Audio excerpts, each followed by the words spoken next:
Estamos ya por finalizar el módulo 5, en el cual hemos revisado las terapias no farmacológicas y, como hemos visto, existen estrategias dirigidas para las personas con demencia y otras hacia el cuidador y las familias.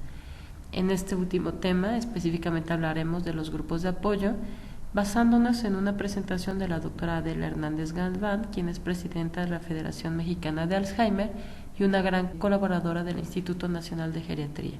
Sin duda, una de las autoridades en el tema de demencias en nuestro país. Abordaremos en 4 secciones por qué son necesarios los grupos de apoyo en la demencia, qué son los grupos de apoyo, sus objetivos y características, un poco de teoría para saber en qué se fundamentan y estrategias y recomendaciones de la formación y manejo de grupos de apoyo.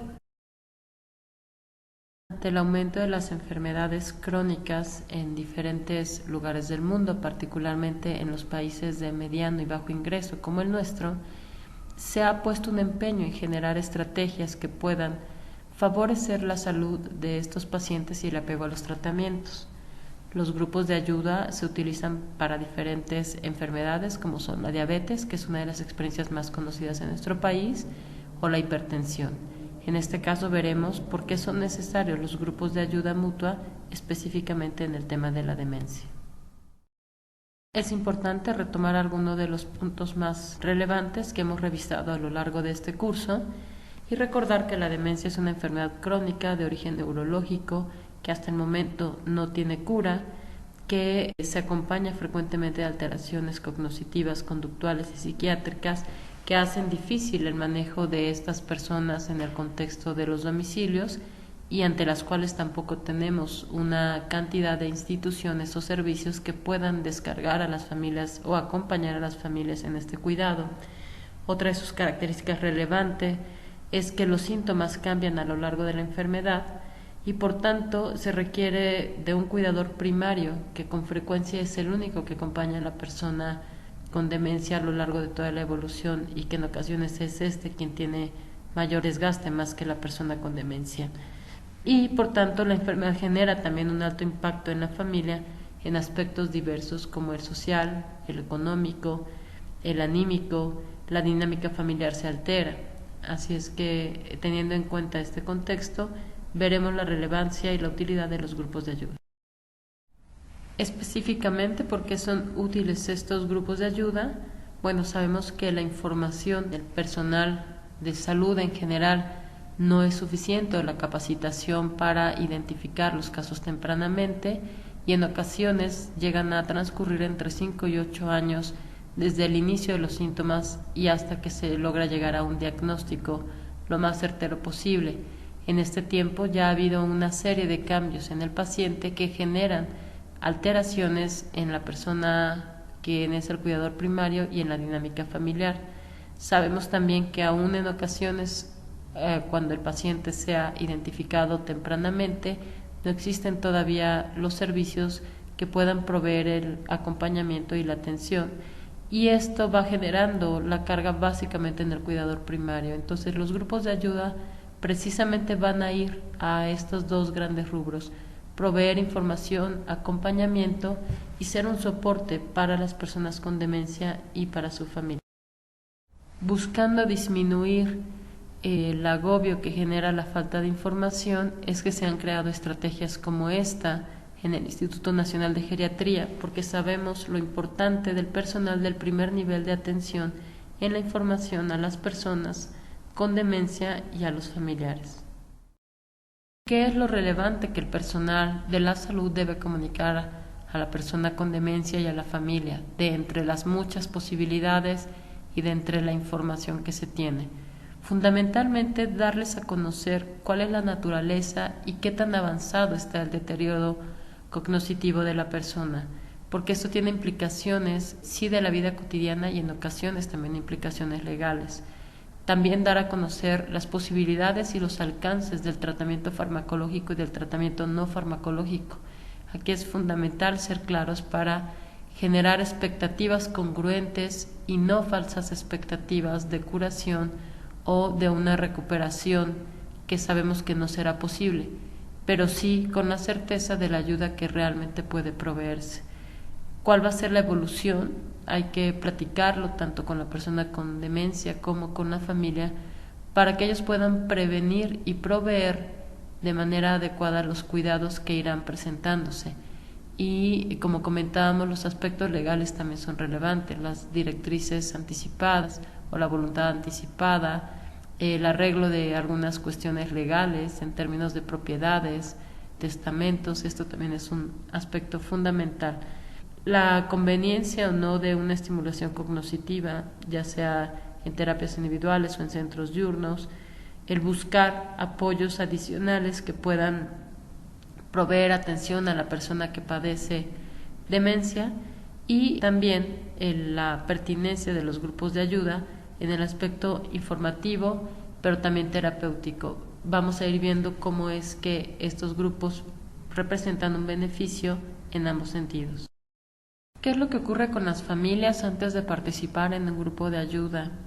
Con frecuencia desconocen la enfermedad o las dimensiones y los alcances y el pronóstico de la enfermedad. Se preguntan acerca de las causas y si realmente el diagnóstico que les han dado es el correcto. Con frecuencia ya han consultado a diferentes especialistas, entonces el grado de incertidumbre es alto.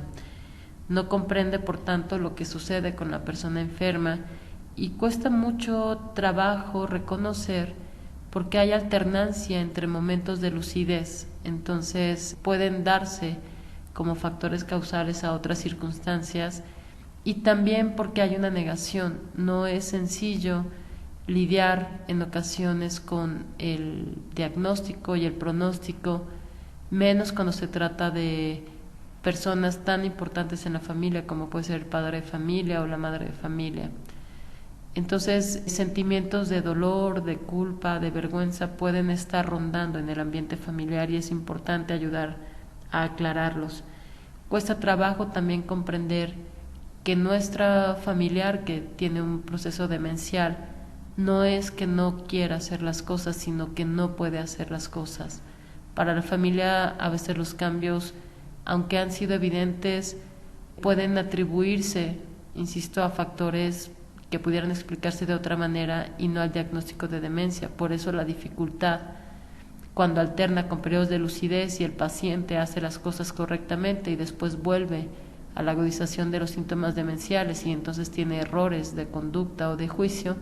Para la familia es difícil comprender esta alternancia y que el paciente en verdad no puede hacer las cosas, no es que no quiera hacer las cosas. Si a esto se agrega la dificultad del paciente de expresar sentimientos, emociones o síntomas, ahí sí causados por una infección adicional o por otro padecimiento, entonces empieza a ser cada vez más confuso. A la familia le cuesta trabajo vincularse, comunicarse y comprender al paciente, lo que va haciendo una situación cada vez más compleja.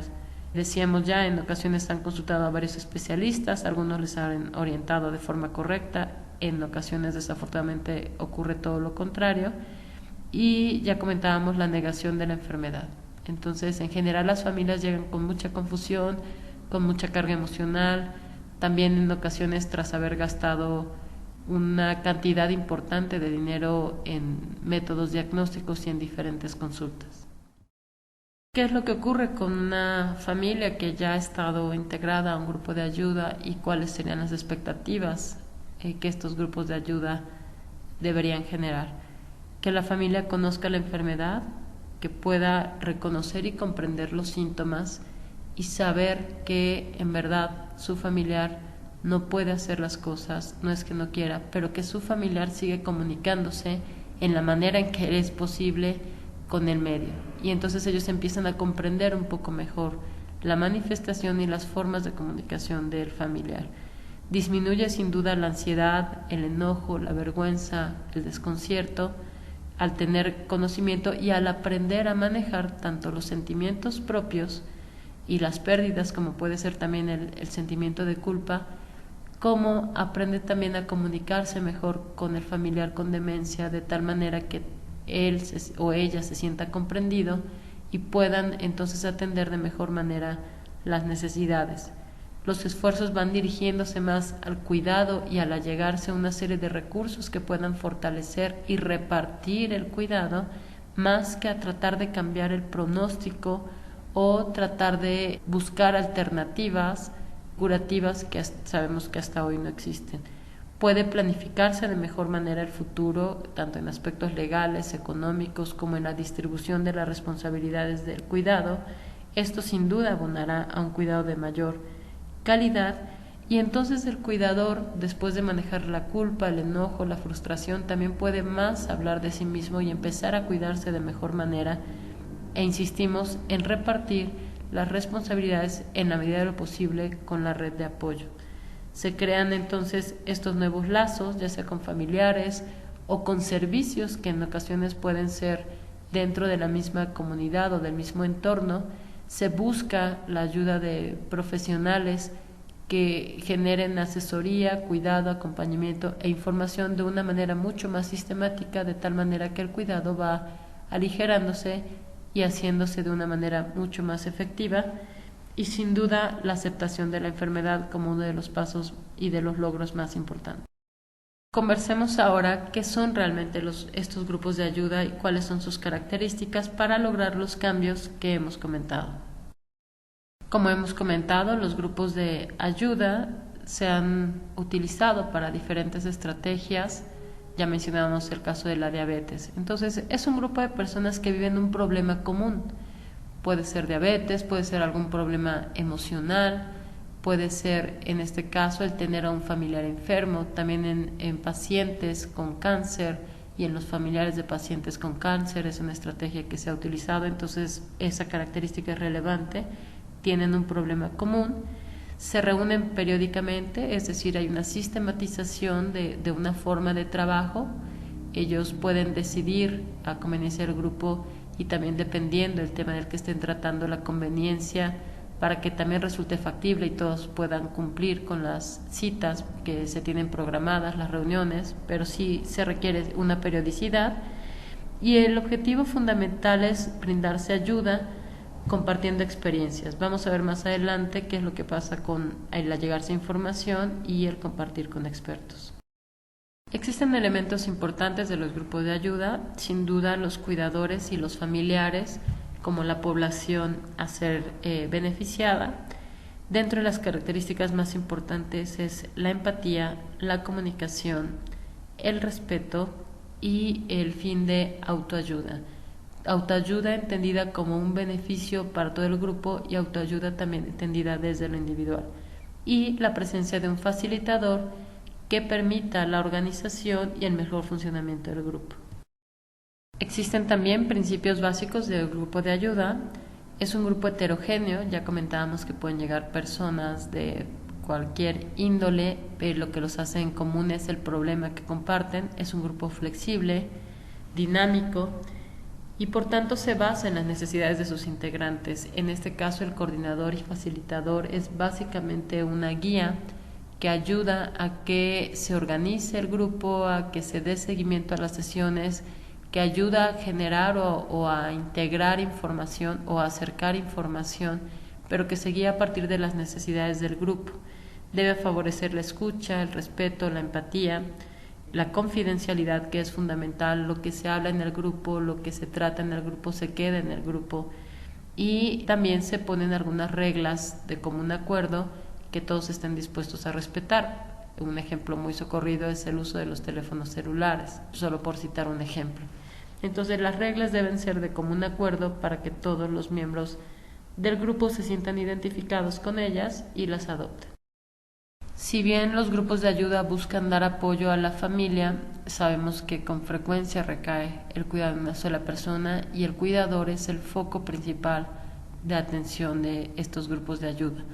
Se brinda información, soporte, regulación. El soporte a veces es la contención también de algún momento, alguna situación difícil, alguna situación de crisis. Entonces el facilitador debe estar listo también para poder contener alguna situación de este tipo. En ocasiones la identificación entre los mismos miembros del grupo de ayuda, particularmente de algunos, puede servir para dar este soporte. En todos los casos, la confidencialidad, el respeto y la empatía es fundamental. Específicamente, ¿cuáles son los objetivos de un grupo de apoyo? Primero, el poder compartir experiencias, tener un espacio de conversación, de diálogo, de escucha en el cual poder hablar de lo que estamos sintiendo como cuidadores o como familia de una persona con demencia. Poder expresar los sentimientos de forma clara, de forma abierta y con la confianza de ser escuchados y de que a quienes nos escuchan lo que estamos diciendo le es relevante.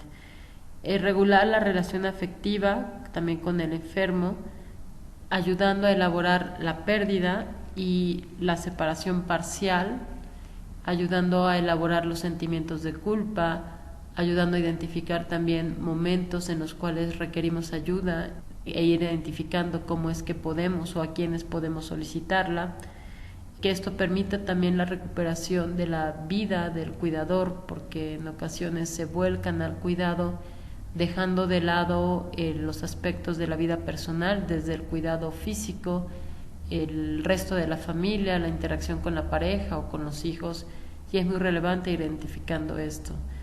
Proporcionar información tanto de la misma enfermedad y la evolución como estrategias para el manejo de los síntomas, que es uno de los aspectos más relevantes, y aspectos también del cuidado, mejorar las habilidades como cuidador, fortalecer las redes de apoyo con otros familiares, profesionales o con otros servicios, y poder identificar también en el cuidador señales de alerta que requieran mejorar el autocuidado o que requieran, como ya comentábamos, la solicitud de ayuda. Existen ya estudios que documentan los beneficios y fundamentan también a los grupos de ayuda. Algunos estudios, como el realizado por Rivera y Gallardo en 2005, hablan de funciones de soporte y educación en el grupo de ayuda y los catalogan dentro de los sistemas de ayuda informal y de salud mental comunitaria, caracterizándose sobre todo por una relación horizontal entre sus miembros y siendo una unidad mediadora entre la unidad doméstica y los profesionales e instituciones. Otros estudios han reportado que los cuidadores se sintieron satisfechos con los programas porque incrementaron sus conocimientos y las estrategias de manejo y por tanto la relación con sus pacientes. Disminuyeron también la depresión en los cuidadores y la institucionalización del paciente se retrasó. Sin embargo, los niveles de carga del cuidado no parecen disminuir y esto es parte de lo que se ha cuestionado también en los temas de capacitación al cuidador, porque al final no se logra disminuir la carga que el trabajo de cuidador representa para estas personas. Si bien los grupos de ayuda han demostrado un importante beneficio para los pacientes o para los familiares, no ha sido una práctica tan sistematizada como quisiéramos en los diferentes sistemas de salud o en los diferentes servicios de salud. Sin embargo, es importante abonar a la evidencia del beneficio de estas estrategias y a encontrar formas que permitan una sistematización de su uso en la vida cotidiana de nuestros sistemas de salud.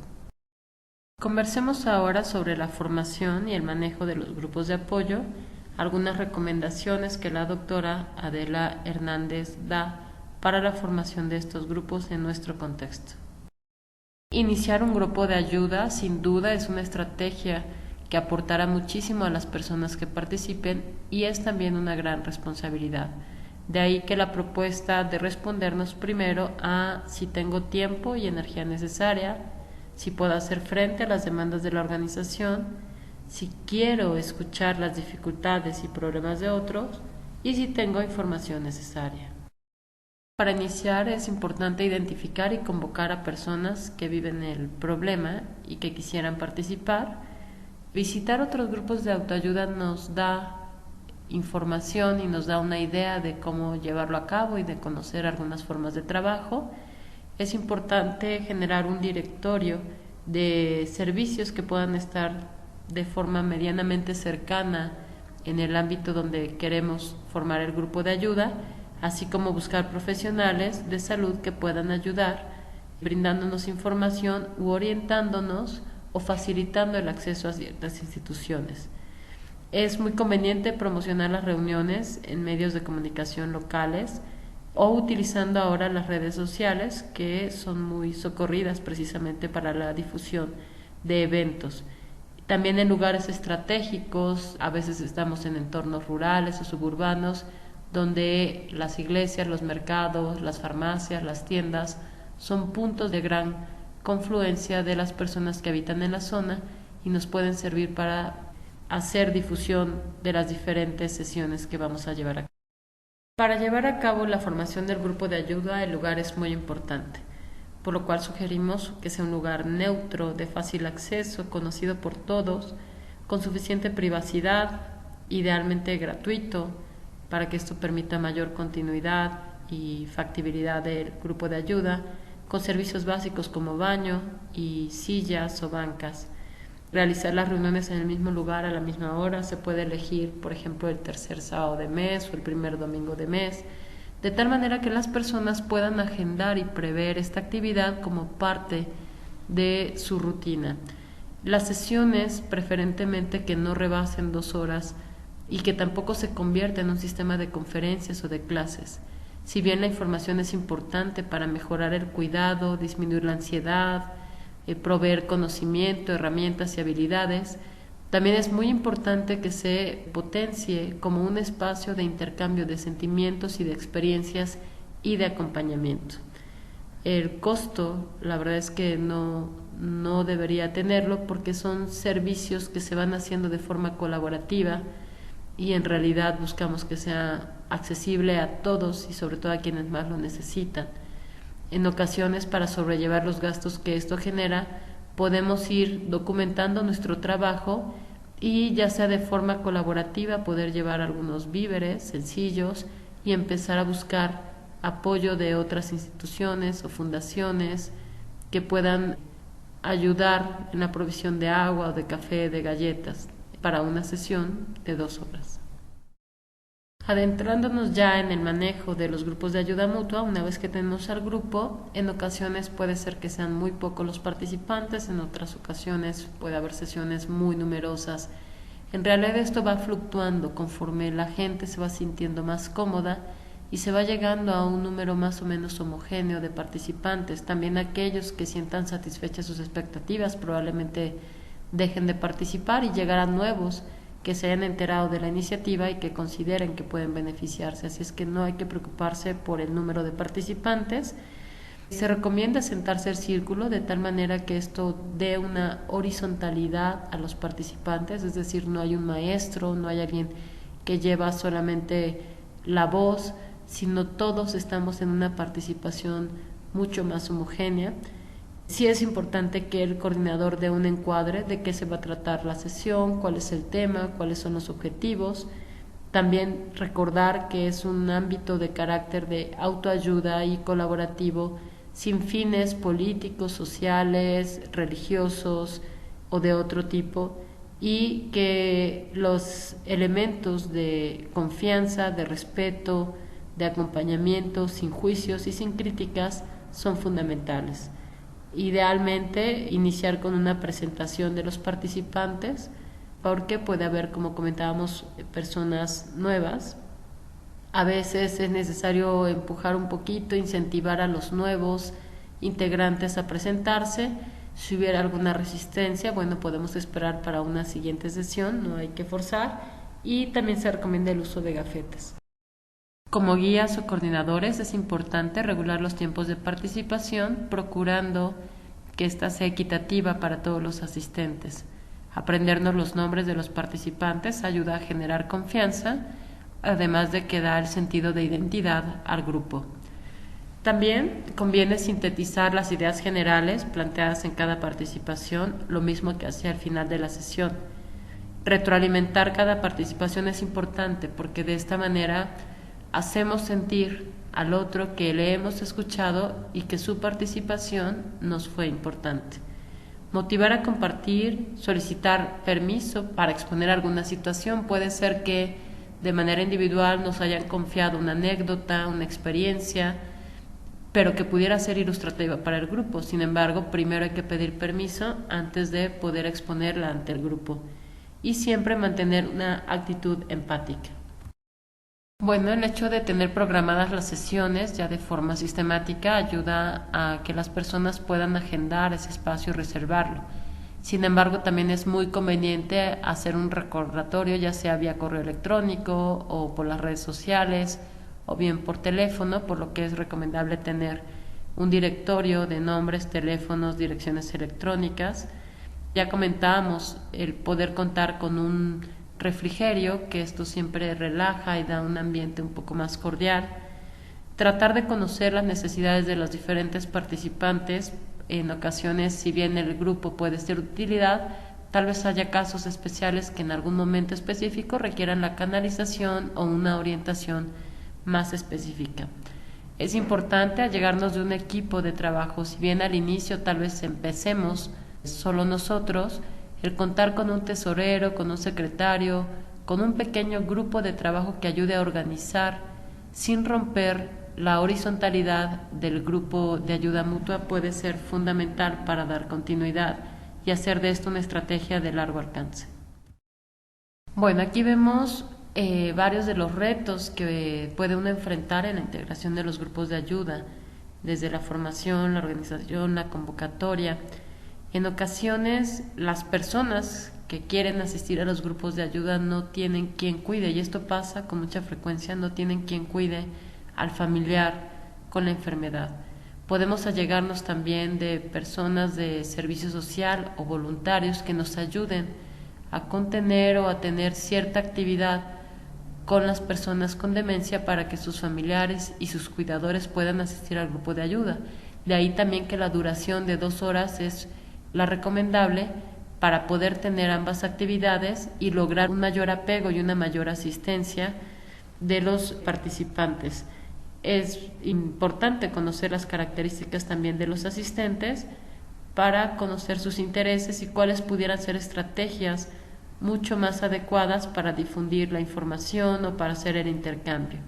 En ocasiones es conveniente hacer una entrevista previa para ayudar a las personas a orientarlas, a disminuir la ansiedad, a que sepan cuáles son las actividades que se hacen en el grupo de ayuda y esto genere más confianza y más apego.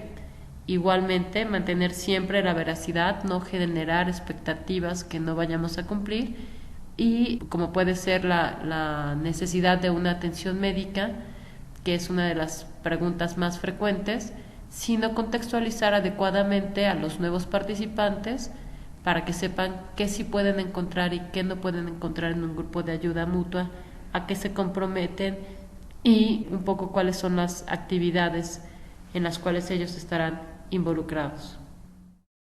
A manera de conclusiones, podemos mencionar las ideas más importantes acerca de los grupos de ayuda mutua como parte de un abordaje para el problema de la demencia que tiene dimensiones, si bien físicas, pero también sociales muy importantes y emocionales también.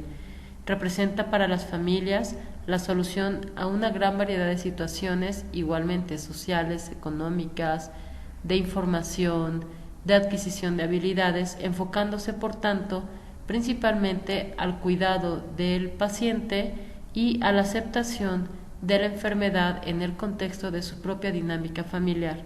Igualmente, los grupos de ayuda son considerados parte de un tratamiento integral para el paciente. Terminamos la presentación de los grupos de ayuda para las personas con demencia y sus familiares, haciéndonos y haciéndoles la pregunta de qué tantas posibilidades y qué tan dispuestos estaríamos a generar estrategias de este tipo en nuestro contexto. Son estrategias de bajo costo que han ido generando evidencia de beneficio y que representan a veces la única alternativa para muchas personas con demencia y sus familias. La invitación queda abierta.